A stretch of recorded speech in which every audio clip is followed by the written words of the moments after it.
talk about ayahuasca, but ayahuasca is actually a very demanding process, and you really are being asked to step over a significant threshold in terms of experience. But there are other plant spirit medicines out there that are much more accessible. I mean, the one I'm working with, starting to focus on predominantly now, is cacao, because it's ubiquitous in terms of its presence on the planet as chocolate, but very few people have experienced it in its raw organic form. And its raw organic form is a very different creature to what you get commercially available. It's a bit like tobacco and cigarettes, organic tobacco and cigarettes. So, and part of that is that when you take those beans and you harvest them and then you roast them and you expose them to high temperature industrial processing, you lose a lot of its native biochemistry. And it's that, and those chemicals, those potential neuromodulators, neurotransmitters that are present in the raw organic bean are really what can take when they're ingested, can really provide phenomenally powerful experiences that are non-visionary. It's not a visionary entheogen. We can talk about this whole plant intelligence sort of thing in the context of something that is a lot more accessible, and that is cacao. Not to be confused with coca, which is very different. Cacao is the chocolate. The precursor to chocolate, basically. Plant, right? It's what chocolate is made of, to chocolate. Basically. And I was saying, essentially, that the very industrialized process of making chocolate is where we lose a lot of the potential health benefits that raw cacao can bring us. So, in a sense, its actual biochemistry is pretty amazing. It has some very powerful antioxidants. It also has some MAOIs, some actual enzyme inhibitors that potentiate the effects of these neurotransmitters so that they last in our system a lot longer. So we have basically the usual suspects. There's serotonin, and there's dopamine, and there's something called the anandamine, and that's basically a bliss chemical. And that really, people, when they experience a cacao ceremony and they imbibe properly made cacao, that's the first thing that they feel is this expansive sense of unity and bliss. And for me personally, also what I get within 10 minutes is this shutdown of thoughts and busyness, and it's just this being able to sit in the present moment without any sense of hurry, any sense of needing to do something, just pure being. So yeah, it's really, really phenomenal. Wow. Yeah. So there's another chemical that also induces this that we get when we are in love. So we have love, bliss, high serotonin levels. Oxytocin. No, it's not oxytocin. It's phenol, I think it is. Yeah. Okay. Wow. Yeah. Insanely interesting. Is that the association between chocolate and romance? Well, well, there's another element which is actually, it has some aphrodisiacal qualities. And I'll just share this with you. A friend of mine messaged me the other day. He sat with me in ceremony, and he said, "I'm going to make some cacao according to your specifications. Would it be okay if I, got romantic with my girlfriend?" And I said, "Absolutely. This is, if it's between you two in private, it's designed for connection and for lovemaking and all that." Wow. So he messaged me later and said, "Well, that was the most intense 3 hours of my life." Wow, that's intense, man. Not to divert, but a very similar thing happened to me with Damiana. I don't know if you know Tonera diffusa. I've heard of it. It's a plant that they use in. Yeah, it's very interesting. I came across it. I was in the stage of obviously I was making too much money back when I was half famous, and I was just ordering every plant I could find on the internet. I ordered in. That's how I found coca, actually, which has been a lifelong relationship that I've maintained. But I was ordering in what's that stuff they take in the Pacific for social bonding? Kava, yeah. I was ordering in Kava, and I was ordering Damiana, and I was ordering hundreds of plants. But I got quite into Damiana because it's anxiolytic, and it also apparently is an aphrodisiac for females. I had never had that experience. So one night I had a birthday, I had some friends around, and I was just kept on making Damiana tea. And I wasn't with a partner at the time, but my friend sent me a message the next morning and said, man, whatever that shit was, I need some more of it. So Anyway, it really worked for him and his partner, I guess. yeah, he said it was prolific for his partner, for the female. But if you're saying that cacao is an aphrodisiac for both sexes, I think that's something appealing. You know, I think it's cool for people to, even inside their relationships, experiment with something other than alcohol, because most people are either sort of sober or they drink to bond with each other because it breaks down inhibitions, which is such a really bad, ineffective, unsustainable way to bond with your partner. I find. So these sorts of things, like taking cacao with your partner, setting a little bit of intention, creating a little bit of space, maybe having a enhanced sexual or not experience, I think that's very powerful. And I think a huge part of the reason why people use so much alcohol is they just don't have better tools. People need tools to help them connect to their partners or relax or bond or be present or enhance their neurochemistry. And I think that's where the revolution is happening, where people are starting to say, well, what does nature give us to do this? It's curious, Ryan, But, because if you look at the history of alcohol, I mean, I've got a friend in Egypt who's been filling me in a bit on the details, but alcohol was originally a sacrament. It was originally a vehicle for transcendence. And it's like all these things that we see, like tobacco in its original form and what it is today, cacao and how it is, being denatured in many ways through the industrial process. And we have chocolate, which is a distant echo of its potential. And we have, alcohol and it's, from the Egyptian mystery schools and the Bacchanalian traditions and what we have today of just getting basically, hammered as fast as we can. I mean, there's very, very different ways of using it in context. And I think, this really reveals, in a sense, how we've lost, connection with these originally transcendent and sacred substances. Yeah. Don Roberto, doesn't this come down to, we're talking about really, everything we're talking about is an extension of our worldview in the West. You either believe, like Einstein says, you either live your life like everything's magic or like nothing is. And that couldn't be more true for what we're saying, because for a group of people that believe in capitalism and extractivism and that there's no form of consciousness that is relevant at all other than humans, and everything is dead and plants don't have any intelligence and the natural world is just this dumb thing, the stimulants and inebriants that we have chosen as a culture perfectly support that worldview. Especially and then when you sort of switch over, yes, but like coffee, that's allowable because it makes you work harder. Fine, Yeah, it makes you work harder and not think too hard about what you're working on. And the alcohol is allowable because it allows you to decompress after you've been working so hard within a manageable framework. Yeah. And I think that's what McKenna was on about. He was saying that the things that have made it through this threshold of acceptability.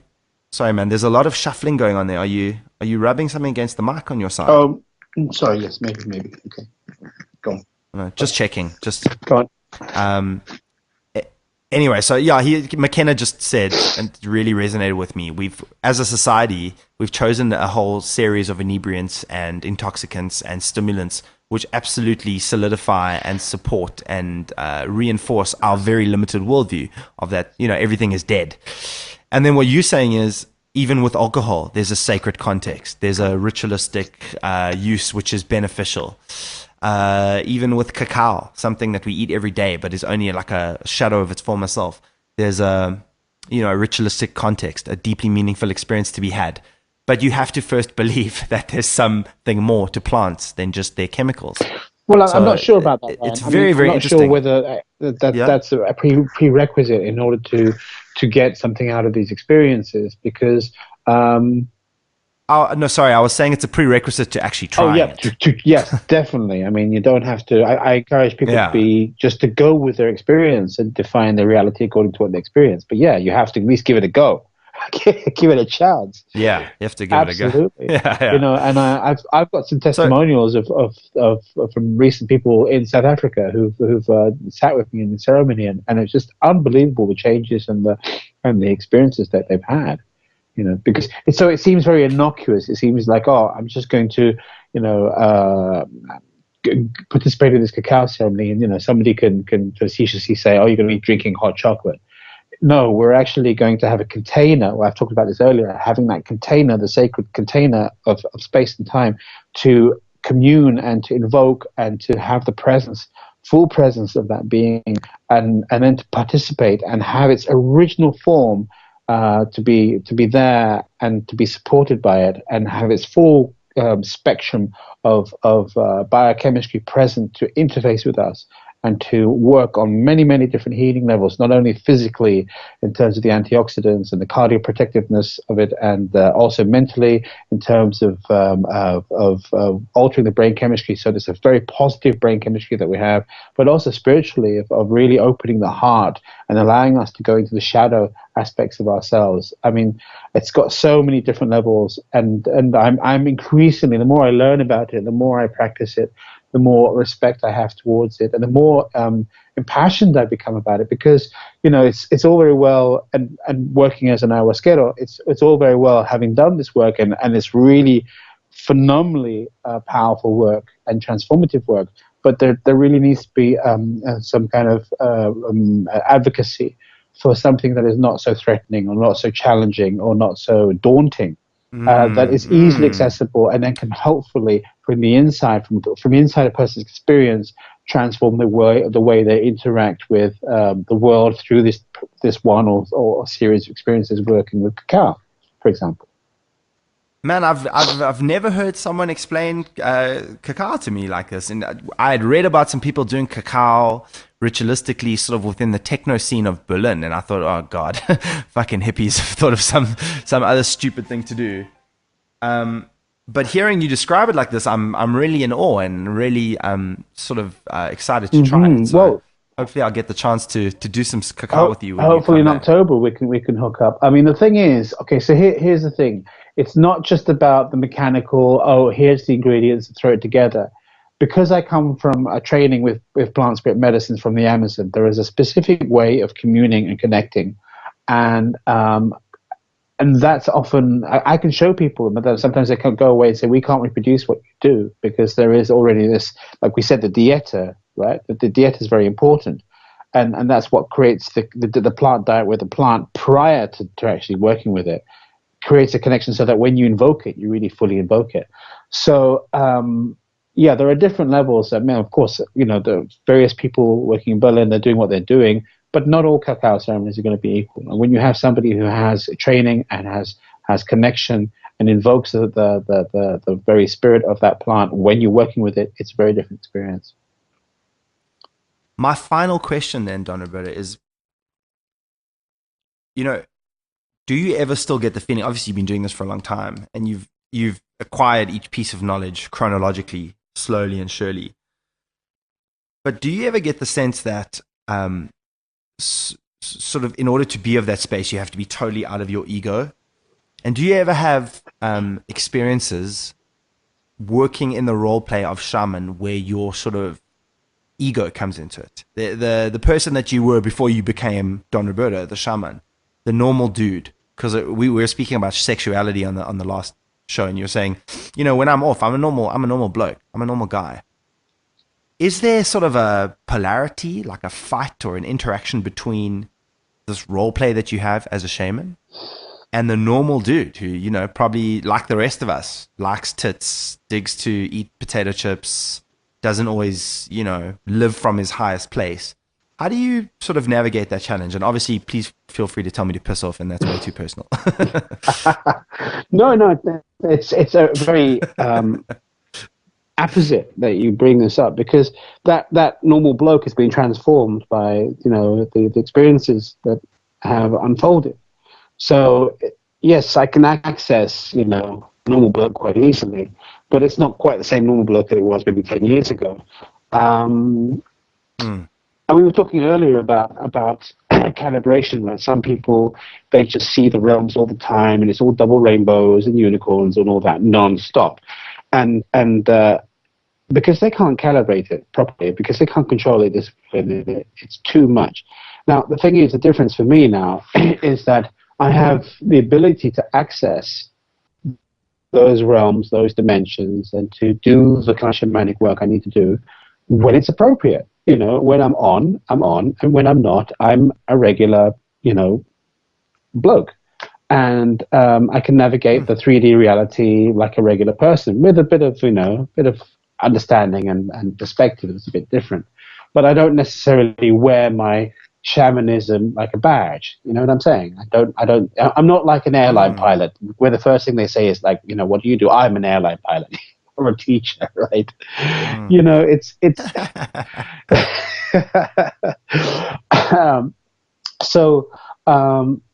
it's people are people, and the world is what it is, and we have to navigate it, in a very down to earth way.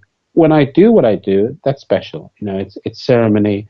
I have to be present and articulate those skills. But when I'm not, I'm just an average guy. So, and that's actually quite sane, because I have known other people who find it difficult to know when to do what. They can't switch it off, and I can switch it on and I can switch it off, which is a lifesaver, really. And here's the other thing is I don't identify entirely with what's happening in ceremony. Why? It's very easy for somebody who works with such a powerful medicine to identify with the power and the effects, and to think that they are the generator of this.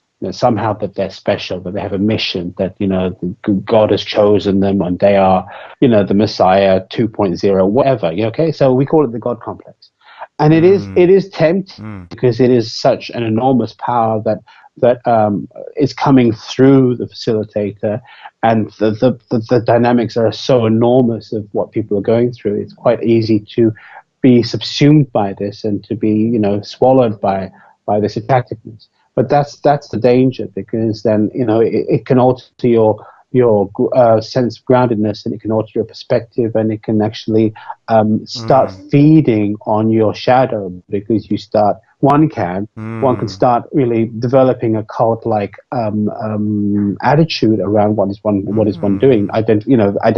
Fusing this power with your ego is a very, very, very bad idea. So the antidote. I think we like to believe that there's a checkpoint system in place where people who are still gravitated toward the ego would not be sort of allowed to access those higher dimensions of, attaining power or knowledge from plant medicine.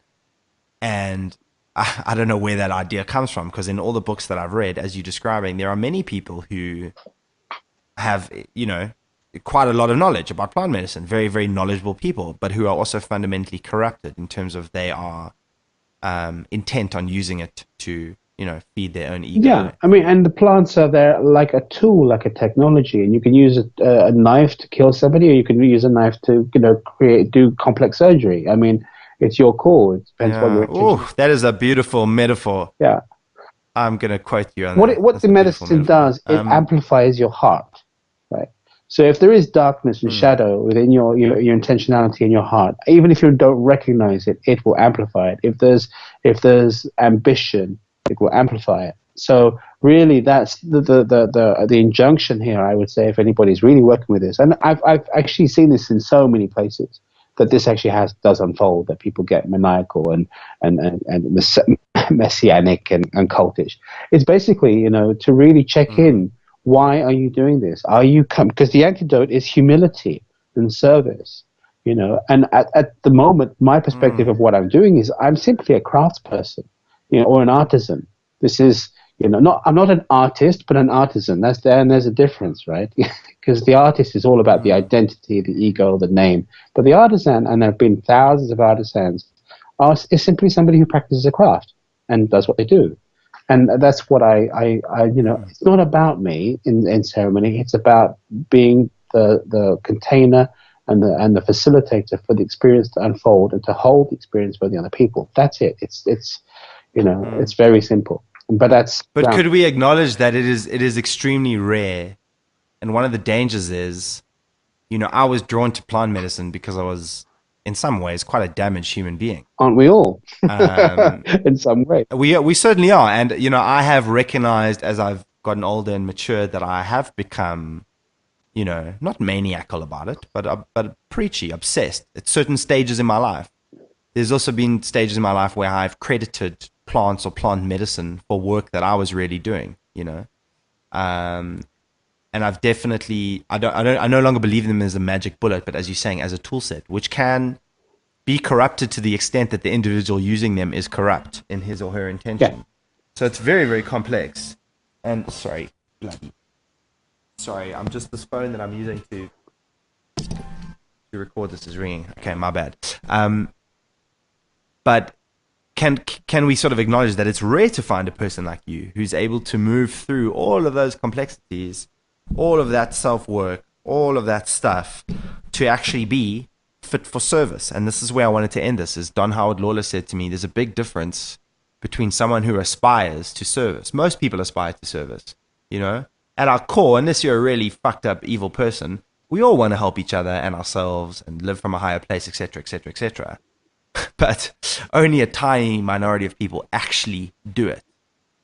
And when other people are entrusting themselves into your care, you absolutely have a responsibility to do that. And I think that's one of the messages I really wanted to get across in this podcast is this shit ain't for kids. You have to have someone who's absolutely dedicated and as you say, is checking in with themselves very regularly and saying, oi, why am I doing this? So, I knew if I had you on the podcast and you were a maniac sorcerer, that would reveal itself over the 3 hours. And you've been absolutely so consistent, and it's absolutely clear what your intention is in the space. And I've only ever met one other person that I held in such, I'm not blowing smoke up your bum or whatever. I've only ever met one other person that I regard in such high regard when it comes to a level of integrity and also coherence. Because it's so refreshing to hear someone who's so coherent and open in their explanations and willing to sort of discuss and analyze on the spot. Instead of just saying, oh, you'll understand when it's your time, my child. Drink the medicine and shut up. Trust me. I think that's a real sign of self-confidence. So that's what I wanted to get across, is having heard all the work that's gone into this, be very, very careful who you undergo these experiences with, because there is a very high barrier to entry of people who can navigate that responsibly. Well, no, it's a very low barrier to entry, but it's very demanding toll in order to do it properly. And I'd say that because let's face it, you can look up the instructions to make these kind of medicines on the internet and order the ingredients, and any fool can do that.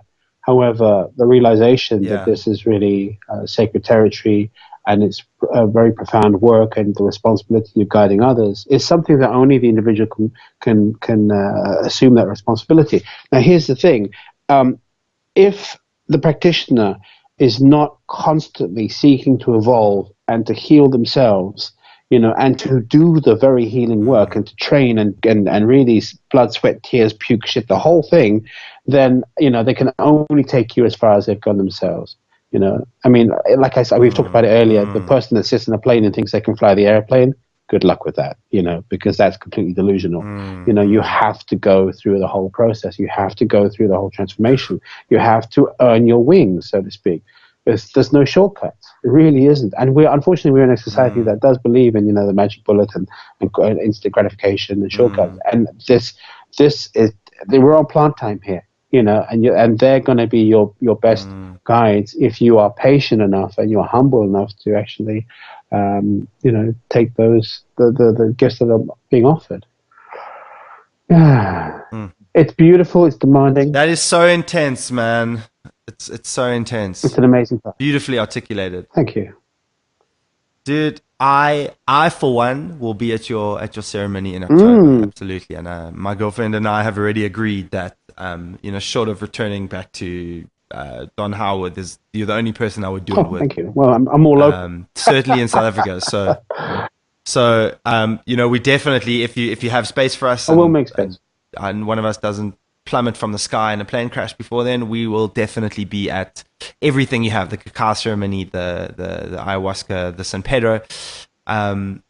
Where can people, if this has piqued their curiosity, get more information? Is there a reading list you'd like? Is there a website? Can people contact you? What are your boundaries? What are your interpersonal boundaries? I'm developing, actually, I'm moving from working underground, obviously, to more of a public profile. So, which specifically with the cacao, so I can be an ambassador and an advocate for this work. So I'll be moving in that direction. But people can write to me at the Cacao Shaman at gmail.com if they're interested in just connecting with me. The Cacao Shaman, all one word, at gmail.com. Okay. And they could just send me any request or information. Okay, fantastic. Happy to connect. Fantastic. And that's where you would run the bookings for the sessions that you do, or does that run through? I saw when you were in Joburg, you. Oh no, I mean that's did it just through a get in contact facilitator first, because there'll be your listeners aren't just in South Africa; they'll be all around the world. So we could just talk about, and that's how it works. If somebody contacts me and reaches out and says, "Can you come?" I say, "Okay, let me look at my itinerary and we'll figure something out." So I'm really open to traveling. Okay. I'm really opening to working in collaboration with people to really promote this work. Fantastic. You've given me, and I think everyone, a lot to think about, dude. I cannot thank you enough for giving your time like this. Thank you.